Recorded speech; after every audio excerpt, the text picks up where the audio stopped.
الحمد لله نحمده ونستعينه ونستغفره ونعوذ بالله من شرور أنفسنا ومن سيئات أعمالنا من يهد الله فلا مضل له ومن يضلل فلا هادي له أشهد أن لا إله إلا الله وأشهد أن محمدا عبده ورسوله اللهم صل على محمد وعلى آل محمد كما صليت على آل إبراهيم وبارك على محمد وعلى آل محمد كما باركت على آل إبراهيم في العالمين إنك حميد مجيد يا أيها الحاضرون اتقوا الله ولا تموتن إلا وأنتم مسلمون ربنا زدنا علما نافعا ورزقا حلالا طيبا كثيرا بلا تعبير Alhamdulillah Bapak Ibu Ayi Neng Sanen Daramang Bu. Alhamdulillah, mudah-mudahan Allah sehatkan kita sekalian, sehat walafiat yang menjadi jalan kemuliaan bagi kita sekalian. Hadirin, ini tanggal 29 Zulqaidah. Ini bulan haram. Dalam Islam ada 4 bulan haram. Zulqaidah, yakni bulan ini. Kemudian bulan depan Zulhijjah. Kemudian Muharram, kemudian Rajab. Di sini kan suka ada Pak Ustadz Ucu Pak Ji. Di masjid saya biasa rutin walaupun jadwalnya agak susah. Dan beliau itu salah seorang ustadz favorit saya secara pribadi. Kemarin itu beberapa minggu yang lalu pernah saya sampaikan ke ibu-ibu, ada pengajian ibu-ibu, beliau di masjid saya. Istri saya alhamdulillah ikut. Saya nanya, "Mah, apa isinya?" Kata saya gitu, dari Pak Ustadz Ucu gitu, untuk sharing pengetahuan idealnya gitu. Kata beliau, ini bulan haram, kata Pak Ustadz Ucu. Dan di bulan haram itu amal dilipat gandakan, dosa dilipat gandakan. Persis seperti ketika ibu haji berumroh ya, di Haramain. Bu, hati-hati kalau bahasa kita. Amal dilipat gandakan, dosa dilipat gandakan. Intinya ini bulan haram, kata Pak Ustadz Ucu. Jangan banyak dosa. Bapak ibu di rumah tong parasea, dosa dilipat gandakan. Mudah-mudahan Allah mudahkan kita untuk berbuat baik dan kebaikan itu dilipat gandakan. Tanggal 1 tuh besok apa lusa, Bu? Pokoknya lebarannya tanggal 27 kalau tidak salah, Bu. Karena saya sudah dapat surat untuk Idul Adha gitu ya, tanggal 27. Itu antara besok atau lusa. Ada 10 hari Rasulullah, ini hadis riwayat Imam Bukhari dan hadis riwayat yang lainnya tadi ditampilkan, tetapi ada masalah mana ini ya? Tadi saya tampilkan ini sebentar. Alhamdulillah nih, Pak. Ya, saya pernah sampaikan ke ibu-ibu, tidak ada amal yang paling Allah cintai dilakukan, paling Allah cintai kecuali amal yang dilakukan pada 10 hari pertama bulan Zulhijjah punya. Gitu. Sampai sahabat itu, wahai Rasulullah, gimana jika dibandingkan dengan jihad fi sabilillah? Karena jihad fisabilillah itu amalnya sangat besar pahalanya. Sampai kata Rasulullah, engkau tidak bisa membandingkan atau menyaingi orang yang perang jihad fisabilillah. Bahasa gampangnya gini, ketika orang pergi perang berbulan-bulan, engkau masuk ke masjid, kata Rasulullah. Kemudian di masjid itu siang hari engkau saum, tidak makan. Kemudian malam hari engkau tidak berhenti sholat tahajud atau sholat malam. Artinya tidak akan ada yang bisa menyaingi orang yang pergi jihad fisabilillah.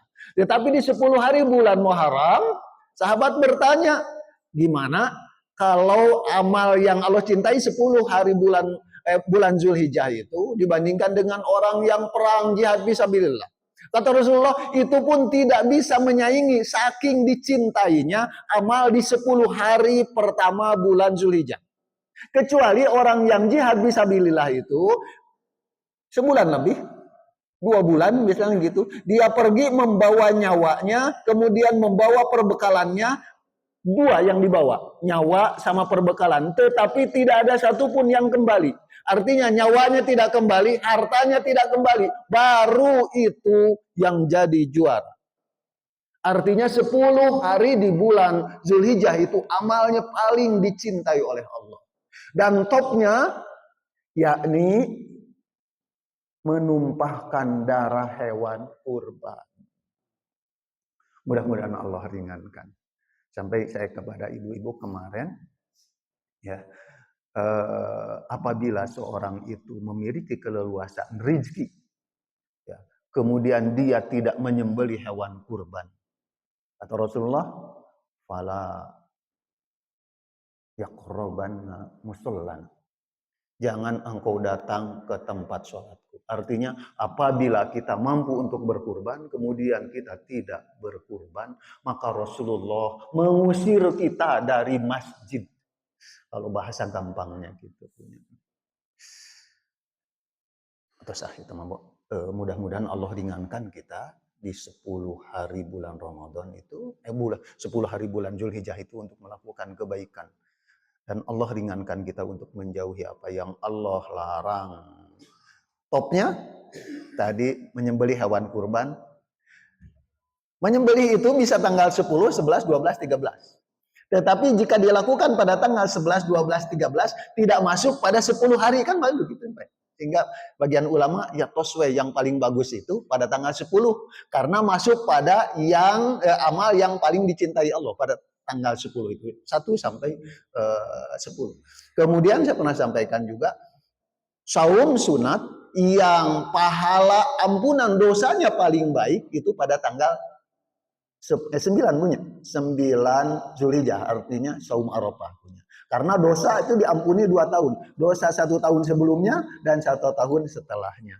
Walaupun saum sunat yang paling dicintai oleh Allah, hadis riwayat Imam Bukhari Muslim, itu pada tanggal 10 bulan Muharram. Itu punya. Itu diampuni dosa 1 tahun sebelumnya. Ya. Jadi kalau diampunan dosa 2 tahun itu 9 Zulhijjah. Kemudian kalau saum sunat yang paling dicintai 10 bulan Muharram. Oke. Berhubungan dengan amal terbaik, amal yang paling dicintai Allah 1 sampai 10, tetapi amal yang pahalanya dilipat gandakan itu adalah terbaik pada malam Lailatul Qadar. Jadi malam Lailatul Qadar itu, jadi kalau begitu atuh ibu milih mana? Malam Lailatul Qadar atau 10 hari bulan Zulhijjah? Ya dua nana we punya gitu. Mudah-mudahan Allah ringankan. Jadi kalau Lailatul Qadar pahalanya dilipat gandakan punya. Kalau 1 sampai 10 Zulhijjah paling dicintai Allah, itu memilih we.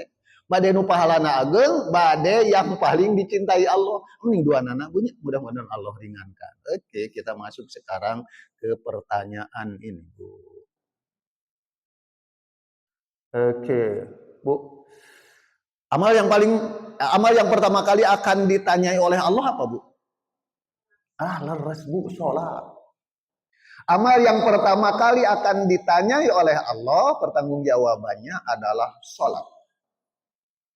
Awwalu ma yuhasabu minal abdi yaumal qiyamah as-sholat. Amal yang pertama kali akan ditanyai oleh Allah dari seorang hamba pada hari kiamat adalah sholat. Apabila sholatnya beres-beres seluruh amalnya. Apabila sholatnya kacau, kalau bahasa kita kacau seluruh amalnya. Saya sering kali mengingatkan diri saya, bunya, aduh, kalau sholatnya beres, ibu pasti pakaiannya bersih. Karena syarat sah sholat kan bersih dari najis, Bu ya. Kalau sholatnya diterima, pasti pakaiannya halal. Kalau salatnya diterima, pasti perutnya makanannya halal, kan gitu punya. Karena kalau perutnya ada sesuap makanan yang haram, 40 hari 40 malam sholatnya tidak diterima, kan punya. Doanya tidak diterima. Sehingga kalau sholatnya diterima, pasti perutnya halal, pakaiannya halal, tajwidnya bener nggak, Bu? Kalau sholatnya diterima, tajwidnya bener nggak, Bu? Pasti benar. Kalau orang yang tajwidnya benar, dia suka ngaji tahsin nggak, Bu? Pasti, Bu. Itu ngawas tahsin, badai tiasa. Betul dari mana punya? Jadi orang yang sholatnya diterima, pasti lengkap kebaikannya. Makanannya halal. Kalau makanannya halal, berarti pekerjaannya baik punya. Zakatnya dilakukan nggak, Bu? Pasti zakatnya dilakukan, Bu. Gitu. Itu salah satu indikator amal, Bu. Mudah-mudahan Allah terima amal ibadah kita ya Allah ya Rabbi. Salat, mudah-mudahan Allah terima salat kita dan ibadah-ibadah yang lain. Oh, ada satu ayat sering saya ingat-ingat, Bu ya. Wa yatafakkarun, auzubillahi minasyaitonir rajim. Wa yatafakkaruna fi khalqis samawati wal ardh. Bu, kalau ayat dalam Al-Qur'an itu ada berapa, Bu? Ada yang menyebutkan 6.666 ayat punya, walaupun sebagian itu kurang lebih tidak seperti itu, tapi pendekatannya seperti itu. Bu, kalau misalnya setiap ayat Allah nanya kepada kita, susah jawabnya, Bunya. Da urang mah setiap ayat kita acan apal atuh, Bunya. Bu, ini mah satu ayat. Wa yatafakkuruna fi khalqis samawati wal ardh. Kalau Allah menanyai ayat ini dan memikirkan tentang penciptaan langit dan bumi, apa yang sudah engkau pikirkan, engkau tafakuri tentang penciptaan langit dan bumi? Aduh, ya Allah, ya Allah. Mudah-mudahan Allah memaafkan. Ya, kita minimal melihat semut gitu. Langit dan bumi dan apa yang ada di dalamnya. Atau kita mempelajari apa yang Allah jadikan di langit dan di bumi. Berikutnya nih, Bu.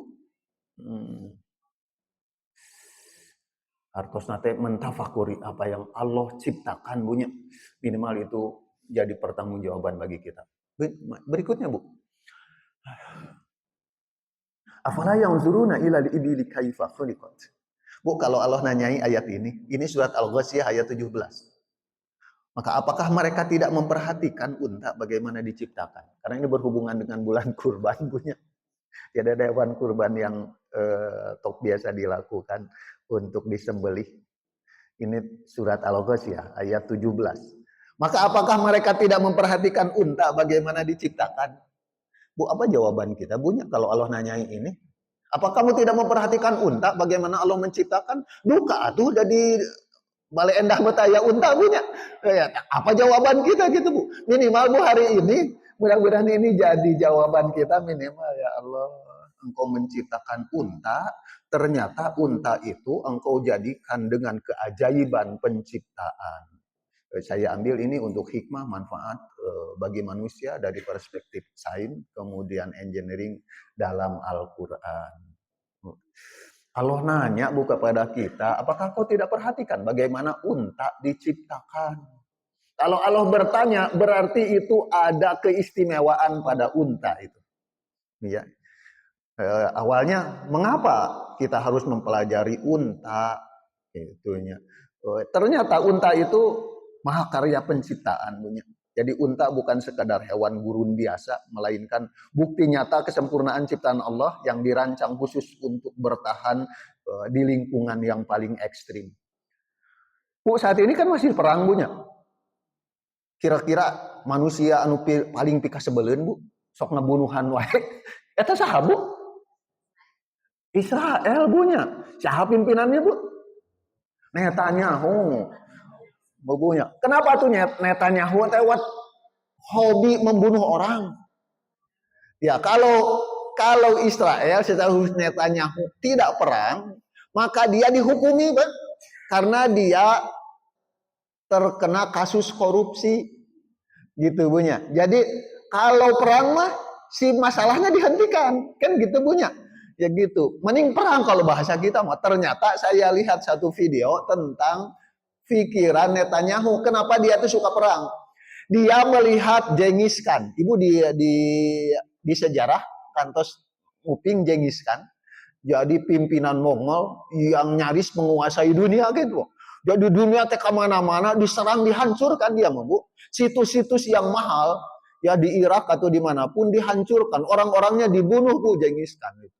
Itu ternyata Netanyahu itu terobsesi, kalau bahasa kita, ingin menjadikan dunia ini dikuasai seperti Genghis Khan, dihancurkan, dikuasai. Sehingga dia ingin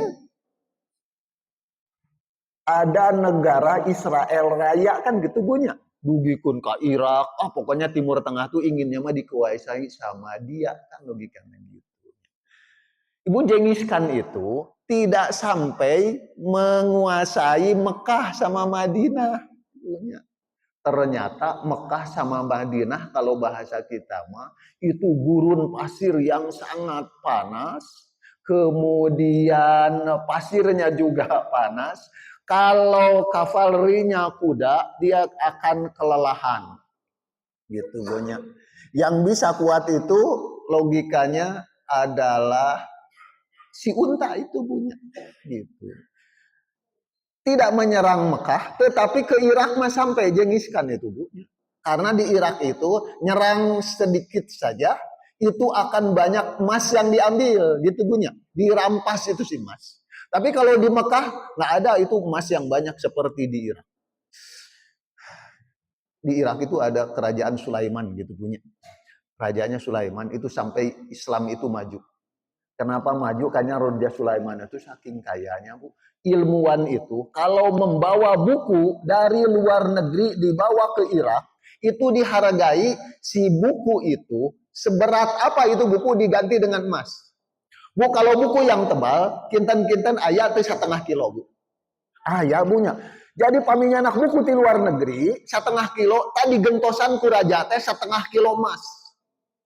Bu, kalau sekarang 1,5 kilo emas berapa harga Bu? Emas sekarang lagi mahal walaupun agak turun di 2,5 juta sagramnya. Kalau 1,5 kilo pokoknya 25 miliar kali setengah. 12,5 miliar Bu. Jadi kalau nyanak ibu misalnya ke luar negeri bawa buku 1,5 kilo, tadi bayar 12,5 miliar. Sehingga di zaman itu orang-orang Islam tuh pada maju Bu. Ya, saya sampai speechless gitu Bunya. Ternyata ilmuwan Islam itu awal pembawa teknologi gitu Bunya. Terutama di zaman keemasan Islam.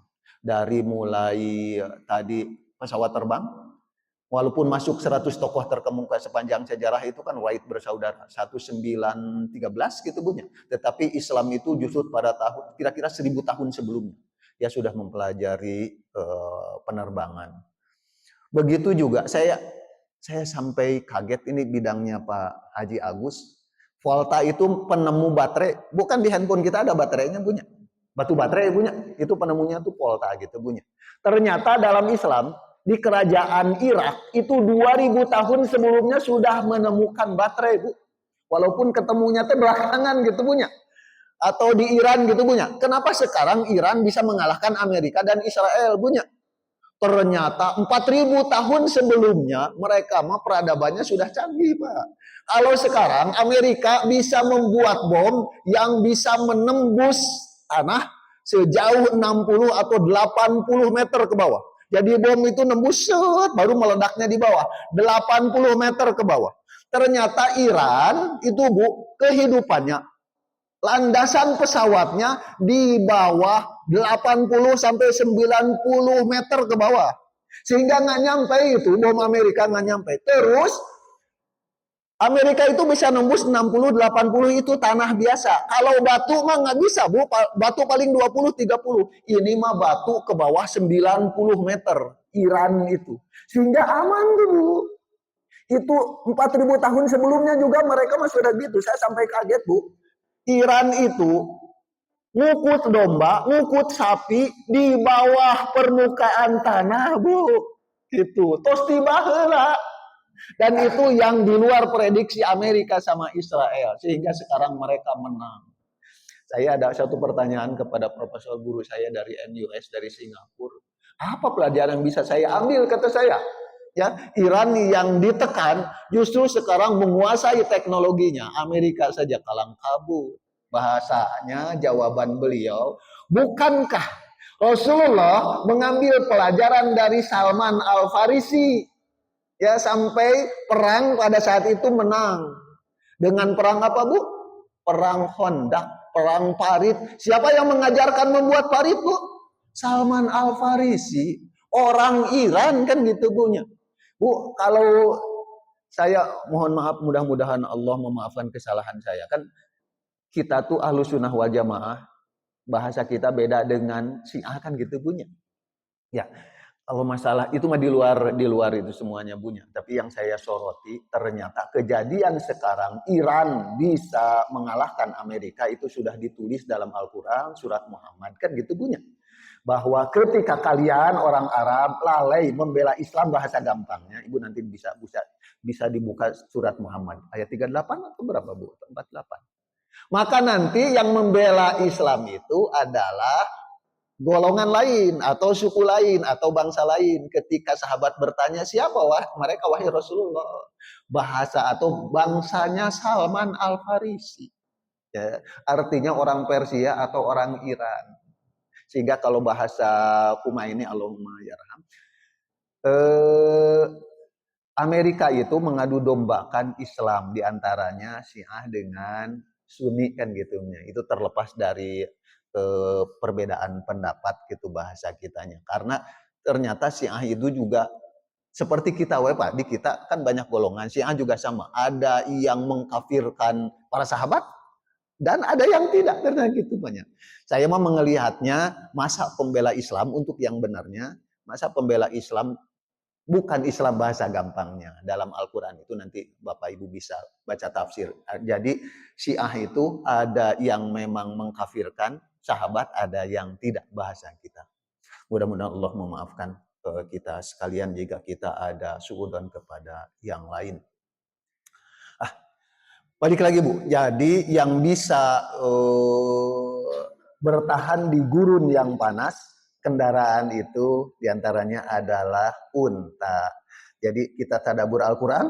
Ya, yang kedua, dalam Al-Quran secara eksplisit mengajak manusia untuk merenungkan penciptaan unta. Seperti dalam surat Al-Ghasyiyah ayat 17. Jadi sebagai jalan untuk mengenal kebesaran Sang Pencipta.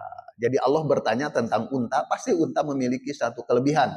Kemudian dilihat dari teknologi biologis, jadi secara sains dan teknik, anatomi unta adalah desain mahakarya. Jadi punuknya berfungsi sebagai radiator. Radiator itu kalau dalam mobil atau mesin itu sebagai pendingin ibunya. Dan pabrik air metabolik yang sangat efisien, walaupun nanti ada pembahasan khusus. Jadi bukan tempat penyimpanan air, tetapi penyimpanan lemak nanti. Ini Bu. Perintah memperhatikan penciptaan unta. Afala yang zuruna ilal ibidi kaifa khuliqat. Apakah kalian tidak memperhatikan terhadap unta, bagaimana unta itu diciptakan? Bu, jadi pertanyaan itu ini mengundang riset ilmiah. Jadi kita diperintahkan oleh Allah untuk melakukan penelitian terhadap unta. Orang mah udah biasa dagang di pasar badai kumaha meneliti atuh bunya gitunya, ini mah bagian Pak dosen, Pak Diksi, Pak Agus sama yang lain. Tapi peneliti unta mah ada orang biologi atuh bunya. Kami bahasa Inggris bilang gimana ya waktu sih orang gitu punya.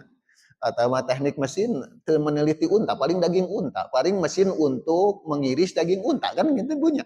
Bagi-bagi ilmu. Tapi intinya Islam itu, Al-Quran itu mengajak kita untuk melakukan penelitian. Jadi ayat ini bukan sekedar pertanyaan retoris, melainkan sebuah undangan terbuka bagi para ilmuwan untuk melakukan observasi dan riset mendalam secara sains dan engineering terhadap anatomi serta fisiologi unta yang luar biasa. Kemudian keistimewaan urutan. Bu, dalam Al-Quran surat Al-Ghasyiyah yang Allah tanyakan pertama, sebelum langit dan bumi dan gunung itu unta dulu Bu. Dalam surat ini penciptaan unta disebutkan mendahului penciptaan langit. Langit itu ayat 18, untanya ayat 17, gunung itu ayat 19, dan bumi itu ayat 20. Jadi unta dulu, apakah engkau tidak perhatikan bagaimana unta diciptakan? Baru gunung punya, ya, kemudian baru langit dulu, kemudian gunung, baru bumi. Tapi pertamanya unta, berarti unta itu memiliki keunggulan gitu dibandingkan langit, gunung sama bumi punya. Ini Bu. Jadi tanda kebesaran dalam penciptaan. Apalah yang zuna ilal ibidi kaifa khuliqat. Jadi makna khuliqat atau bagaimana diciptakan dalam perspektif engineering atau rekayasa, ayat ini mengajak kita untuk mengobservasi desain biomekanik unta yang sangat spesial. Jadi mekanika biologi dari unta. Jadi setiap struktur anatomi dirancang secara khusus untuk bertahan dan beradaptasi di lingkungan gurun yang ekstrim. Jadi unta tubuh tahan terhadap temperatur yang tinggi. Bu, kalau di gurun temperaturnya 50 derajat Celcius kan panas sekali bunya. Tetapi begitu malam dingin sekali bu. Nah, unta masih temperatur tubuhnya, tapi kalau panas badannya panas pak. Kalau malam dingin badannya dingin pak. Padahal pami dingin tengah ngosimut tubuhnya. Pami panas tengah ngo AC gitu punya. Bu, saya kalau sholat sunat saja di rumah mau perut atau bu? Gitunya eta unta mah. Dan zikir unta bunya. Bu, kalau unta zikir nggak bu? Zikir. Tadi dibacakan tuh Dede tadinya. Yusabbihu lillahi ma fis samawati wal ardh. Itu bunyi. Tadi surat Al-Jumu'ah punya. Berzikir itu apa yang ada di langit dan di bumi termasuk unta. Punya berzikir ya Allah. Jadi unta itu berzikir sholat. Saya pernah jelaskan ke ibu-ibu punya. Ketika Rasulullah diminta bantuan oleh sahabat, Rasulullah itu ada unta ngamuk. Saya sampaikan ke ibu-ibu, Rasulullah itu ada unta ngamuk. Gitu kalau bahasa kita mah. Rasulullah tuh hebat bu, kuat. Gitu bunya. Saya pernah jelaskan kan Rasulullah pernah ditantang oleh juara gulat Muhammad. Gulat. Kalau saya menang apa kalau bahasa kita mah? Kalau saya menang engkau masuk Islam kalau bahasa kita kata Rasulullah. Oke lah gitu. Begitu gulat itu bu ditengkas ku Rasulullah, kalah itu tuh pegulat bu. Rasulullah mah kuat bu. Dalam hadis Nabi itu diberikan kekuatan 10 kali orang biasa.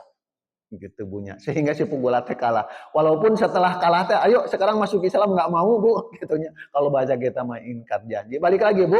Eta mah ketika ada unta ngamuk Rasulullah datang eta unta dari kejauhan bu. Gak perlu dilawan oleh Rasulullah. Tiba-tiba unta itu menyimpan mulutnya ke tanah, gitu. Kemudian menyeret ke hadapan Rasulullah. Eta unta. Rasulullah hanya berucap gini, di langit dan di bumi tidak ada makhluk yang tidak mengakui bahwa aku ini seorang Rasul. Kecuali dua yang membangkang, kata Rasulullah. Ya punya, yakni jin dan manusia. Gitunya. Onta tuh tahu Rasulullah, Rasul punya unta ngamuk saja malu kepada Rasulullah kalau bahasa kita punya. Makanya ada unta yang menangis kepada Rasulullah ngadu punya. Gara-gara unta itu diperlakukan tidak sebagaimana mestinya. Unta itu ngadu, saya disuruh kerja keras, tetapi makanan saya kurang. Kalau bayi nangis itu unta di buku anak-anak hadis Bukhari Muslim. Artinya kita jangan sembarangan kepada hewan. Ini Bu balik lagi Bu. Bu kalau manusia bisa hidup tanpa makan dan minum berapa hari Bu? Bu pernah dengar manusia bisa hidup tapi tanpa makan tanpa minum berapa hari? 3 laras. Ada yang menyebutkan 6 hari. Tetapi yang lebih parah manusia itu jika tidak minum. Jadi air itu lebih dibutuhkan daripada makanan. Ya, itu paling tahan sampai 6 hari. Tapi unta, Bu, unta itu bisa tahan tidak minum bukan hitungan hari, tetapi 6 sampai 7 bulan. Boleh coba. Jadi unta mah jalan tetapi tidak makan, tidak minum, hidup sampai 7 bulan itu. Makanya kenapa itu Allah itu menyuruh ini? Apalah yang zuruna ilal ibili kaifa khuliqat. Bu, sanes doma, sanes ayam. Allah itu mempertanyakan unta. Karena unta mah bisa hidup 7 bulan tanpa makanan dan minuman. Bisa jalan Ibu tanpa makan, tanpa minum. Tetap ngangkut beban, tetapi tidak makan tanpa dan tidak minum. Bu, makanan dan minumannya dari mana Ibu? Itu punduk unta itu menyimpan lemak. Jadi nanti kalau tidak makan diambil dari lemak yang ada di punduknya diantaranya. Kemudian sampai habis, sampai berkurang 30%. Masih tetap hidup Bu. Itu kelebihan unta. Kemudian unta itu bisa 7 bulan itu lantas minumannya dari mana? Unta itu bisa menyedot air dalam waktu yang sangat singkat. Air bisa disedot Bapak air sagalon, air sagalon aqua berapa liter Pak? 19-20 banyak. 18. Ibu unta itu bisa nyedot air dalam waktu 3 sampai 10 menit, 50 galon air yang di rumah kita. Jadi unta itu bisa mengisi perutnya 100 sampai 200 liter. Bu, air toren di rumah kita yang kecil berapa, Bu? 250 punya. Nyari satoren atau si onta, Bu, ngisi perutnya dengan air. Bunya si unta gitu punya. Ibu, berapa lama waktunya? Ya, ilmuwan menandai 3 sampai 10 menit. Bu, minum 3 menit itu satoran Ibu disedot gitu punya. Kata si unta, ya Allah, makanya Allah mempertanya, sok atuh perhatikan, ini yang menciptakan siapa, Bu? Allah, ya Allah, ya Rabbi. Pelajaran bagi kita bagaimana ciptaan Allah itu begitu dahsyat. Tidak makan minum kuat 7 bulan. Temperatur gak masalah, kedah nganggo AC, kedah nganggo selimut, badai panas-panas, badai dingin-dingin kuat. Oh, pami urang mah, Bu. Bu, saya pernah kuliah di Jogja 1 semester, di Bandung dingin, ke Jogja panas. Itu sumping ka ditu ada ngadon sakit atuh Bu, udah kepanasan Bu nya. Eta mah nyanak putra, nyanak istri, da sarakit di ditu teh Bu. Padahal itu teh baru Bandung Jogja gitu Bu. Unta mah teu kedah Bu. Gitu nya tahan itu Bu. Unta balik lagi bisa tahan itu. Bu, saya mudah-mudahan Allah lindungi kita. Pak Haji nyana Quran. Ibu yang bawa Quran, Bu. Bu, surat Al-Waqiah ayat 53 sama 54. Bu, diauskan, Bu. Bu, artinya aja siapa yang duluan. Mangga. Al-Waqiah 50 ayat 54 55. Artinya, mangga sareng Arabnya sareng artinya. Kalau Arabnya biar pahalanya sebesar 2 unta yang besar. Hadis riwayat Imam Muslim. Terus kayaknya 50. Al-Waqiah itu surat keberapa? Surat 56. Ayatnya 55, 54, 55. Terus kapan? Pak Haji Asyaf tanya nak? Jangan. Ayat 54 sama 55.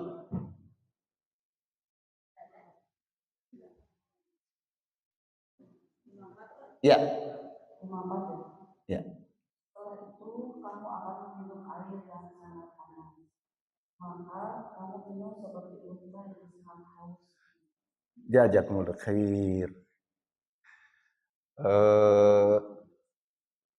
Jadi ahli neraka itu saking hausnya dia akan meminum air neraka. Padahal sangat panas. Minumnya seperti apa? Seperti unta yang kehausan. Jadi Pak, 3 menit tapi satoren. Pak kebayang. 3 menit satoren. Yang diminum itu air neraka. Bu, air neraka itu hamimau wa ghassaqa. Jadi air yang panasnya seperti besi mendidih. Dalam surat An-Naba. Besi mendidih. Ibu, besi mendidih begitu diminum hancur atau isi perutnya itu.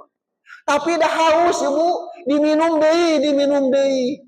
Bu, jadi orang di ahli neraka itu akan minum air neraka seperti unta yang minum. Nyedot Bu. Dan itu menghancurkan. Terasa ya gitu. Nauzubillah min zalik punya. Jadi unta minumnya cepat dalam Al-Qur'an ge tos disebatkeun. Gitu 200 liter 3 sampai 10 menit gitu punya. Aduh, itu kelebihan unta. Mudah-mudahan Allah lindungi kita. Bu, masuk dulu sekarang ke sini. Anatomi unta, desain engineering yang sempurna. Jadi tubuh unta itu mahakarya desain biomekanik ya, yang menunjukkan efisiensi maksimal di lingkungan yang paling keras. Ya, integrasi sistem biologis ya, melampaui teknologi rekayasa manusia di zaman modern ini. Ya, yang pertama Termoregulasi. Jadi suhu tubuh itu berfungsi untuk mengikuti kondisi lingkungan, untuk mencegah keringat, Ibu. Ibu, kalau Ibu kepanasan berkeringat nggak, Bu? Bu, keringat itu kerugian bagi unta mah karena cairan keluar. Itu punya. Ibu, kalau kita berak, basah tuh, Bu. Ada airnya nggak, Bu? Ada. Bapak, unta mah kalau kering. Bu, nah, ilmu punya. Ibu, kalau Ibu mempelajari ini teh Quran. Quran termasuk tadi Iran. Pertanyaan saya ke profesor, Profesor Ustadz kata saya, kenapa Iran jago? Nah, Iran, maka kata beliau, sudah melaksanakan Al-Quran sejak zaman Nabi Muhammad. Alam ini, kata beliau, Quran. Punya alam ini Quran. Dan Iran itu sudah melaksanakan Quran sejak zaman dulu. Gitu, punya. Gitunya. Balik lagi, Bu. Unta itu Quran. Karena Allah kan memerintahkan mempelajari unta. Apa yang ada dalam unta berarti itu Al-Quran. Perintah Allah, punya. Unta itu air di tubuhnya banyak, tetapi yang dikeluarkan itu kering. Nya saja kering. Bahasa gampang tiasa dianggo masak, tiasa dianggo suluh punya. Anggo masak, enak kering. Itu punya. Tubuhnya tidak mengeluarkan keringat. Kalau mengeluarkan keringat atau air di dalam tubuhnya berkurang punya. Itu canggih, itu ciptaan Gusti Allah punya. Jadi air di dalam tubuh itu, wah pokoknya apa-apa, sirkulasi airnya tuh efektif, Bu, efisien. Nya saja kering, tidak ada keringat. Sehingga air di dalam tubuhnya teh efektif. Sudah mah airnya banyak, keluar tidak ada air. Wajar atuh bisa 7 bulan hidup tanpa minum punya. Eta unta ya Allah ya Robbi. Makanya orang kafir itu banyak yang mempelajari ciptaan Allah, dia tercengang. Kalau dalam bahasa Al-Quran, ma khalaqta hadza batila. Dan kita teh idealnya begitu punya. Kita teh mempelajari ciptaan Allah sampai kita teh hokcai, tercengang, sampai kita teh berucap, ma khalaqta hadza batila. Nah itu, Bu, ciri peneliti ulul albab yang dijamin surga. Bu, sampai si Boris Mukil itu punya, kan dikirim itu jasad Fir'aun ke Prancis punya, minta izin ke pemerintahan Mesir. Diteliti oleh beliau, jasad Fir'aun, ternyata di perut Fir'aun itu banyak mengandung garam. Sebagai bukti bahwa Fir'aun itu pernah tenggelam di laut. Ibunya gitunya. Dia kaget, kenapa banyak garam? Kata orang Islam, oh dalam Islam ini terus saya dalam Al-Quran. Kami selamatkan jasad Fir'aun untuk menjadi pelajaran bagi orang setelahnya. Kata si Boris Mukil kaget. Padahal mumi Fir'aun itu baru ditemukan berapa ratus tahun. Pokoknya belakangan punya. Jadi ribuan tahun setelah dia tenggelam, baru ditemukan kalau bahasa kita. Utuh tubuhnya. Dia sampai speechless itu si Boris Mukil. Wow. Berarti kalau begitu Islam benar. Masuk Islam tuh, Bu. Kalau bahasa kita, ma khalaqta hadza batila. Kata Allah, orang Islam berucap, fakina azabannar, engkau benar ya Allah. Kalau begitu ampuni aku dan jaga aku dari azab neraka. Idealnya peneliti itu seperti itu, Bu.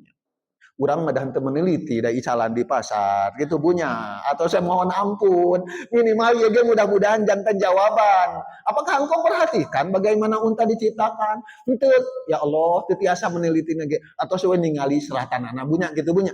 Ya abi gesami Bu dah teknik mesin meneliti unta atuh, tetapi ini Al-Qur'an. Kalau Allah menanyai pertanggungjawaban kepada kita tentang ayat unta, atau sesuai iya punya, mudah-mudahan Allah memaafkan punya.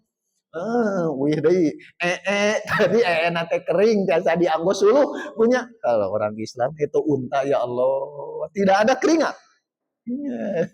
Pabrik air metabolik. Jadi punuk bukanlah tangki air, Bu. Jadi ada mitos yang salah. Punuk unta itu tempat penyimpanan air awalnya salah, Bu. Itu tempat penyimpanan lemak punya. Tapi airnya mah di dalam tubuhnya. Nanti ada. Jadi punuk unta bukan tangki air, melainkan gudang lemak terkonsentrasi yang berfungsi sebagai radiator pendingin alami, Bu.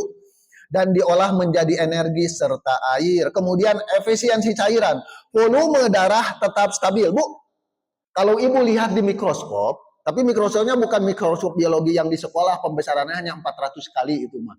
Walaupun 400 kali kalau kita lihat kutu bu, kutu itu kayak monster bunya. Itu baru 400 kali. Kalau ibu mau lihat sel darah merah kita itu oleh mikroskop elektron. Ini yang punyanya Pak Haji Agus. Kemarin Pak Haji Agus itu dikasih mikroskop elektron, penjualan dari Singapura Pak Haji Agus. Harganya 10,2 miliar. Bu, mikroskop 10,2 miliar meser nanti Singapura tuh penguasa Pak Haji Agus nanti ibunya. Kami ibu badai ninggal sel darah. Bu, bentuknya teh bulat. Bu, kalau darah kita mah darah unta mah sanes bulat, Bu, benjol. Punya benjol sehingga bisa mengembang. Bisa benjol lagi. Itu untuk menahan temperatur panas dan temperatur dingin. Punya. Itu dugikan kayak gitu ilmuwan. Bu, sanes orang teknik mesin meneliti, nah orang biologi, Bu, balik lagi Bu. Jadi volume darah tetap stabil, ya, meski kehilangan air sehingga 50 kehilangan air hingga 50 liter. Dukungan oleh produksi urin, ya, urin yang pekat dan kotoran kering untuk retensi maksimal. Kemudian yang berikutnya suspensi mekanik. Bu, suspensi mekanik Bu. Ibu di sini ada nanti ada gambar kaki. Saya jadi ingat pemerintahan Umar. Umar bin Khattab, presiden Islam, itu tempatnya di Madinah. Tetapi menguasai seluruh kawasan Muslim. Yang beliau soroti, apabila kata Umar, di Basrah itu Irak. Apabila di Basrah ada keledai terperosok gara-gara jalannya butut, kata Umar, maka Umar sebagai Amirul Mukminin akan dimintai pertanggungjawaban oleh Allah. Canggih sekali Umar, ya Allah ya Rabbi. Coba Bu, apabila jalan di proyek di komplek wartawan ya Bimonya, komplek wartawan butut, ibu-ibu pengawasan subuh-subuh terperosok, maka Jokowi atau Prabowo akan dimintai pertanggungjawaban kenapa jalan butut. Bu, kenapa orang soleh Abdurrahman bin Auf ketika diminta menjadi Amirul Mukminin dia berucap gini, daripada saya menjadi Amirul Mukminin lebih baik engkau ambil pisau simpen di leherku gorok. Abdurrahman bin Auf saking tidak maunya menjadi Amirul Mukminin bakal dimintai pertanggungjawaban. Ari diurang jantan presiden parebut itu ibu. Parebut. Umar bin Khattab akan dimintai pertanggungjawaban. Bu, unta itu tidak mudah terperosok atau siapa Umar punya. Unta itu tidak mudah terperosok karena si kaki nate ageng punya tuh gitu punya. Itu kaki unta. Ini saya lagi ngebahas unta. Jadi struktur kakinya itu ya bantalannya atau telapaknya dirancang khusus yang menyerap benturan. Bu jadi hipo gitu Bu.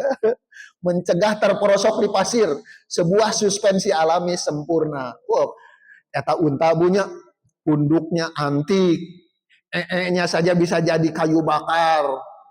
Ibu nanti sampai dibahas. Ibu diperbolehkan nggak minum air pipis sendiri? Nggak boleh kan punya? Najis kan punya? Kalau najis berarti itu tidak bagus. Artinya banyak mengandung racun, kan gitu punya. Tapi air pipis unta, air pipisnya saja jadi obat. Ya Allah, itu unta. Bu, nggak ada. Air pipis ayam jantan obat tuh ayah Bu. Air pipis kambing jantan obat tidak ada Bu. Air pipis ibu-ibu pengawasan, bapak-bapak pengawasan jadi obat tidak ada Bu. Tapi air pipis onta jadi obat ada hadisnya. Saking topnya eta unta, ya Allah ya Robbi. Nanti ada berikutnya. Kita karawas ya. Nah, lanjut. Tabu ya tempat penyimpanan air. Ibu kan tinggal tuh Bu. Tempat penyimpanan air unta. Ya Allah. Saidan Engineering itu tulisannya kapotong.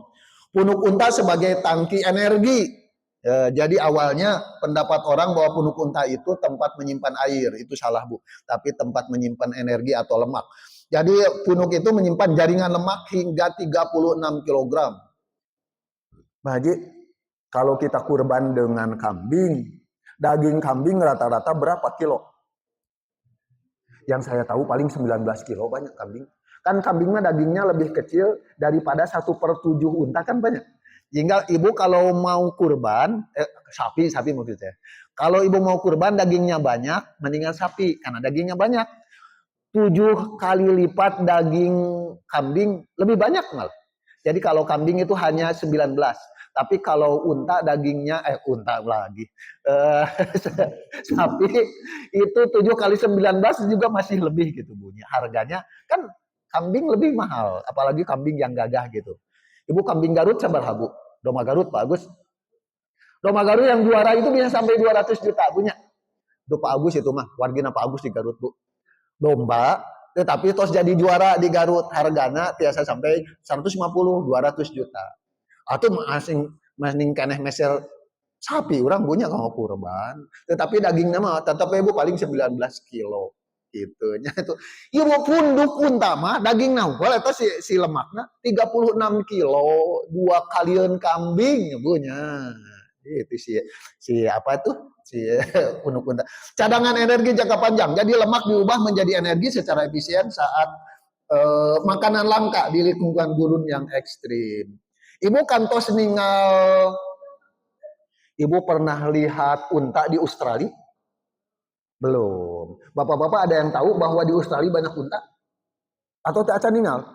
Tak acan ningal. Ibu di Australia itu banyak unta. Kenapa di Australia banyak unta? Itu dulu penjajahan Inggris. Dulu mah tak acan aya mobil punya.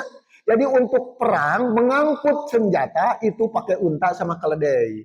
Di Australia tidak ada unta keledai, dibawa dari Mekah kalau bahasa kita mah. Dari gurun pasir dibawa ke Australia. Makanya sekarang di Australia banyak unta sama keledai. Ya. Kemudian ketika ada mobil perang itu pakai mobil, untanya dilepaskan, punya. Kemudian keledainya juga dilepaskan. Sehingga sekarang makin banyak keledai sama unta di daerah Australia. Liar aja di gunung, Bu. Saking banyaknya mengganggu, pemerintah itu menembaki, Bu. Pami ke urang mah atas di amot tuang bunya. Ngaganggu. Ibu hobi te ikan emas. Hobi ibu di Amerika mah ikan emas tuh dianggap sebagai penjahat. Kami ibu hoyong ikan emas gratis ke Amerika di sungai itu seueur. Punya balik lagi Bu, keledai sama unta di Australia itu banyak punya. Awalnya untuk perang pemerintahan Inggris itu, sekarang mah dibiarkan. Itu punya awalnya diambil dari Timur Tengah. Itu tempat jantan kadinya. Lanjut lah Ibu. Ya, cadangan energi, kemudian produksi air metabolik. Jadi melalui proses oksidasi, setiap 1 gram lemak yang dibakar menghasilkan lebih dari 1 gram H2O untuk hidrasi internal. Jadi dari lemak itu nanti dibuat menjadi dikonversi menjadi air lebih dari 1 gram. Kemudian manajemen termal. Jadi balik lagi Bu. Jadi si punduk unta itu untuk pengatur udara kalau di kami di teknik mesin dengan Pak Agus itu ada RTU, refrigerasi dan tata udara. Jadi AC, kulkas gitu punya. Eta jurusan mesin ada. Nah, dalam unta mah ada RTU-nya Bu, pendinginnya tuh ada. Jadi dengan punduk unta bisa mengatur temperatur tadi Bu. Sehingga dia kuat. Jadi pemusatan lemak di punggung itu meminimalkan lapisan isolasi di bagian tubuh lain ya untuk memudahkan pelepasan panas ke tubuh. Jadi tempat airnya Bu. Ini minta bantuan AI saya untuk gambaran bahwa airnya tuh posisinya kinten-kinten didinya tabunya ya Allah ya Rabbi. Balik lagi. Kemudian sistem pencernaan tangguh menghadapi duri. Tabunya Bu, makanannya teh duri atau Ibu, makanan yang berduri kuat unta mah. Ibu mah pami makan duri, urang mah rusak ka tubuhnya. Unta mah tiasa Bu. Eta unta si duri itu bisa dikunyah, diatur bunya sehingga bisa dimakan. Woi, makanannya eta si unta. Pamidik itu udah di gurun mah tuh tidak ada makanan bunya, tidak ada pilihan banyak, tetapi itu bisa dimakan. Itu si bibirnya itu kuat Bu, struktur mulut dan bibir desain mekanis. Jadi bibirnya tebal, rongga mulut berlapis papila, keras memungkinkan unta mengunyah tanaman berduri. yang tajam tanpa terluka, lidah yang dapat memanjang hingga 45 cm, berfungsi sebagai alat penarik presisi yang sangat efisien di lingkungan yang ekstrim. Kemudian sistem lambung, ekstraksi dan filtrasi. Lambung adaptif dengan lapisan pelindung khusus dirancang secara biologis untuk mengekstrak nutrisi yang maksimal dari vegetasi kering. Sistem ini juga memiliki mekanisme luar biasa untuk memisahkan pasir dan kerikil yang tidak sengaja tertelan. Pasir tiasa dipisahkan, kerikil tiasa dipisahkan. Canggih ya, si unta ibunya. Makanya Allah nanya, coba atuh perhatikan itu unta, bun. Ternyata unta antik sekali. Bu, sistem penanaman filter udara. Bu, filter. Ibu si hidungnya itu bisa menyaring atau ibu saya kalau lihat orang padang pasir, kalau naik unta itu ya tadi ditutup bu seperti orang Palestina. Yang terlihat kan ini aja punya mata aja. Karena ini atau penuh dengan debu pasir, Pak. Unta mah terkedah ibu. Terus saya saringan di dia nata si pasir mual tiasa lebat. Ya pasir ya Allah ya Rabbi. Eta otot hidungnya tak ada. Jadi memiliki otot khusus untuk memungkinkan mereka menutup lubang hidung. Ya, lubang hidung sepenuhnya saat badai pasir.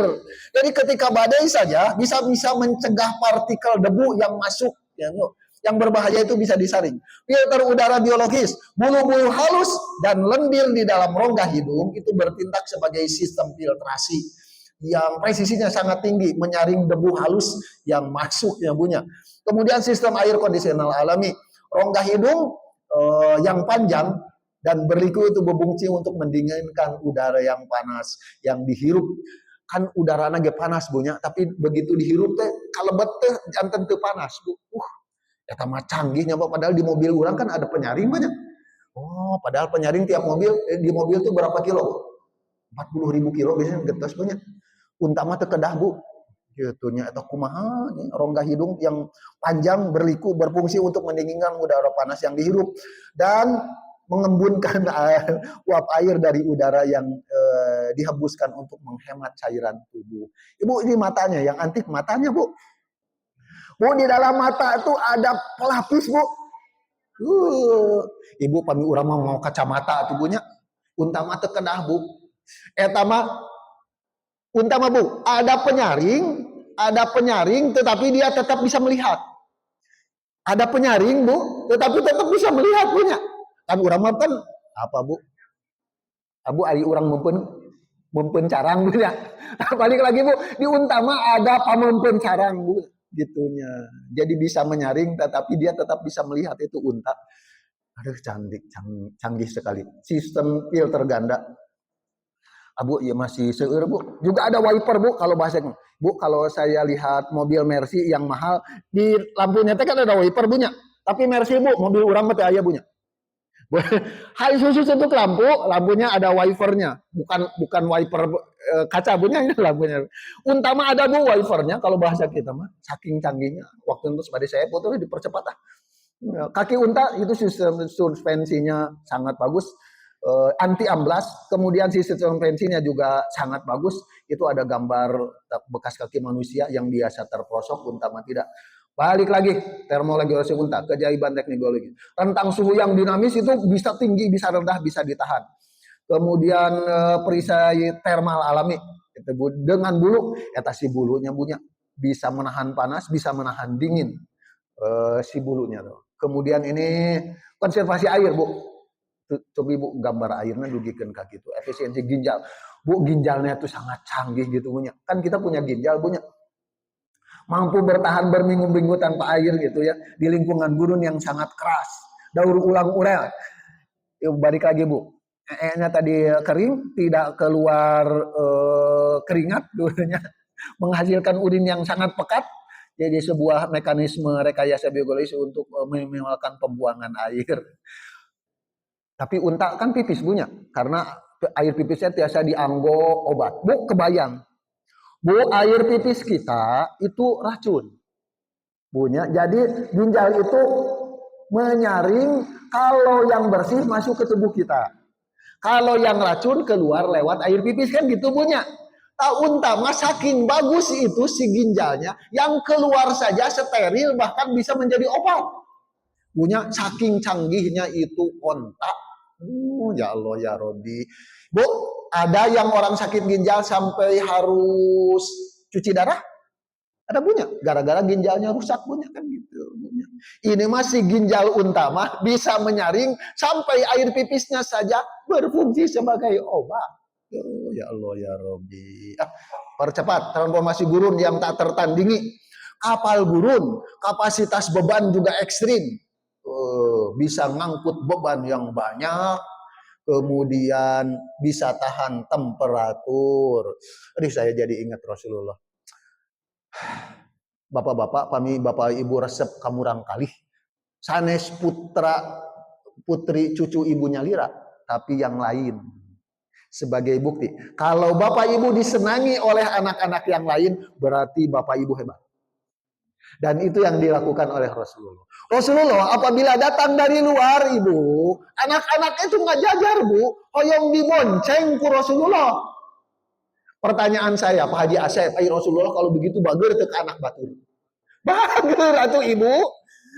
Jangan sampai anak-anak begitu lihat bapak, entong si bapak itu menggalak bu, berarti orang teh pika sebelum jangan punya. Aduh, Rasulullah itu anak-anak itu minta dibonceng bu, Rasulullah mah bager. Ya Allah, saya jadi ingat kalau Rasulullah itu anak-anak itu dibonceng kena kendaraan Rasulullah, baik itu unta atau keledai punya. Aduh ya Allah ya Rabbi ya Rasulullah. Rasulullah itu dipikan resep janda punya. Karena itu bukan berarti dinikahi ibu mah euy.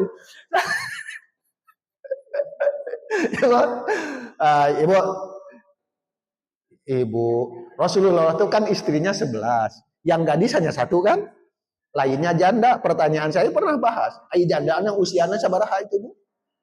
Janda yang dinikahi Rasulullah dari 17 tahun sampai 36 tahun. Pak Haji Asep, adi janda 17 sampai 36 tos peot teh acan. Tuh acan Pak Haji Asep resep henteu. Pasti resep ibunya gitu. Wih deh, ibu jangan khawatir karena Rasulullah mah menikahi itu untuk dakwah yang ibunya. Coba ibu sampai ada suku Yahudi dinikahi oleh Rasulullah, maka seluruh suku Yahudi itu semuanya masuk Islam. Punya artinya teh dakwah bukan hanya untuk hawa nafsu gitu punya. Istri Rasulullah yang janda yang dinikahi itu Siti Saudah kalau tidak salah, usianya 50-an lah, hampir sama dengan Rasulullah, itu yang paling tua. Sampai dia tuh tahu diri, udah kalau begitu malam saya diberikan kepada Siti Aisyah kata beliau. Itu bunyi. Tapi yang lainnya mah ada janda bahenol ibu 17 duika 36. Atau ibu mau dibahas pilih pika keheuleuh atau saya mah onta heula. Aduh ya Allah ya Robi, onta. Waduh ya Allah, daya tahan fisik yang luar biasa, keajaiban sains, toleransi dehidrasi ekstrim, kemudian kapasitas dari super cepat, adaptasi seluruh tingkat lanjut. Ya susu unta punya. Sehat. Ibu ada orang nanya kepada saya, Pak Mumu nah kopi itu buat pakai susu kata beliau. Bu, hobi saya kopi susu pakai susu. Saya pernah bahas di sini, Bu. Susu itu dibedakan antara darah, kotoran sama susu. Nyaris tempatnya sama. Saya pernah bahas di tempat ini. Punya itu dalam surat Al-Hijr. Susu itu steril, padahal tempatnya itu nyaris berkumpul susu, darah, kotoran. Di perutnya kan gitu punya. Ini susu unta. Karena susu itu dalam tafsir makanan dan minuman yang apabila dimakan dan diminum menjadi pahala, itu adalah susu. Sehingga saya hobi susu, diantaranya saya berharap dapat pahala. Punya pami ibu tidak suka susu, kasihkan ke saya. Ya punya. Gitu. Ini susu unta. Awisnya, ya kan di Mekah unta, susu unta khusus sebenarnya daging. Bu itu kabahas bu waktunya saya. Itu tulisan anak apa ini sains warisan pengobatan nabawi itu balik lagi air pipisnya saja jadi obat, keajaiban sains itu. Kemudian riset medis berkelanjutan ya tentang daging unta. Saya begitu di Madinah itu daging itu nyaris setiap hari makan daging unta punya. Seratnya agak kasar. Oke, ini hadis Bu. Bahwa ada sekelompok orang dari Ukli, badan mereka menjadi sakit. Mereka mengadu hal itu kepada Rasulullah SAW. Maka beliau bersabda, maukah kalian keluar bersama gembala kami ke unta-untanya, lalu kalian minum air kencing dan susunya hingga mereka pun sehat. Hadis riwayat Bukhari. Ibu, kalau ibu tidak percaya, ada orang yang sakit, sahabat Rasulullah, oleh Rasulullah disuruh minum susu unta sama air kencing. Susu unta mah nggak masalah punya, tapi air kencing ibu kinten-kinten mual tuh. Tapi sehat. Bukhari, ini hadis Bukhari. Ya Allah ya Rabbi. Ibu kalau perlu filenya biasanya nanti saya kasih Pak Haji Dani. Nanti ibu tiasa nyuhungkeun. Kulit dan bulu. Daging sudah jelas. Susu dan dagingnya sumber protein. Kulit juga strukturnya sangat kuat. Bulunya juga antik. Bunya bisa menahan dari panas.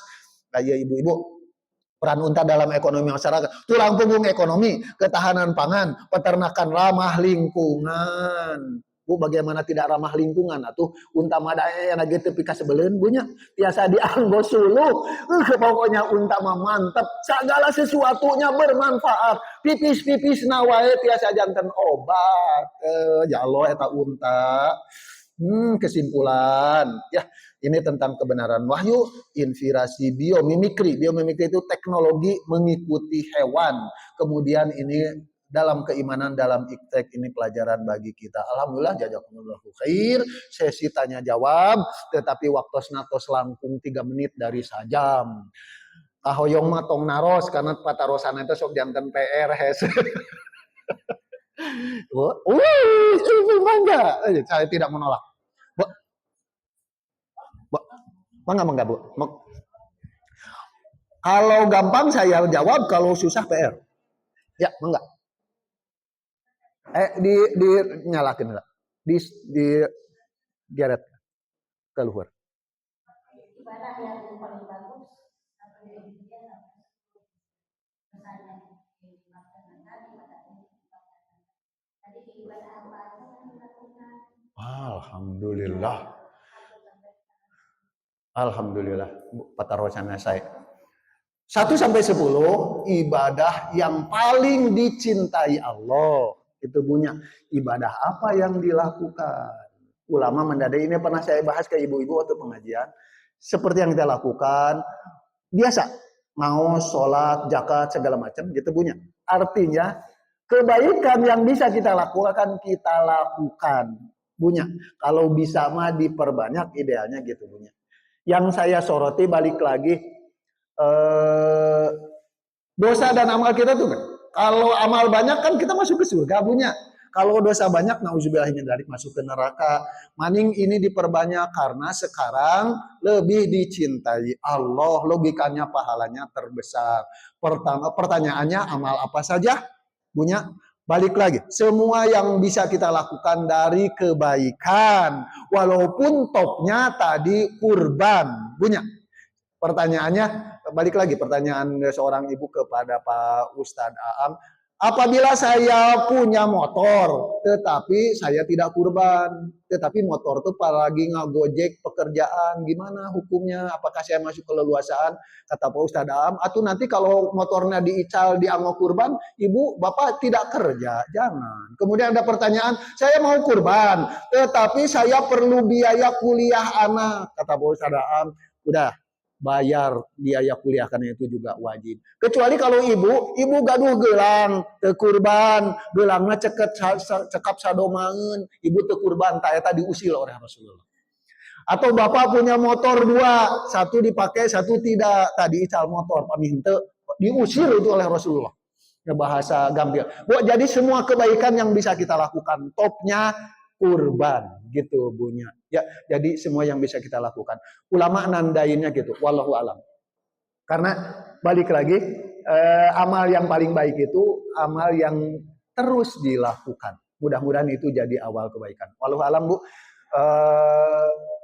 Saya belum mendapatkan hadis amalan khusus pada tanggal 1 sampai 10, tapi ulama menandai semua yang biasa kita lakukan dari kebaikan yang ditandai oleh Pak Ustadz Ucu, dosa kalau bisa mah tidak dilakukan. Gitu Bu. Wallahu alam.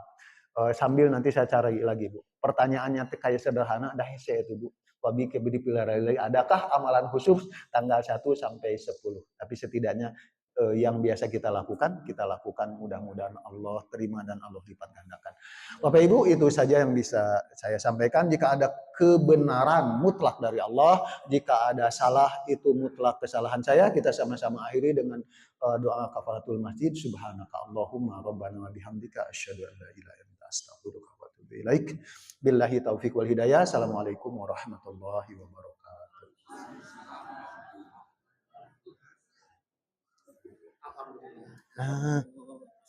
Sang sama jajan satu nama. Alhamdulillah, alhamdulillah jadi saya berkah. Oh, Ustaz Am menuju umroh ini. Enak aja. Oh, dan itu namanya siapa? Azhar, Al Azhar. Masih di Oh, masih.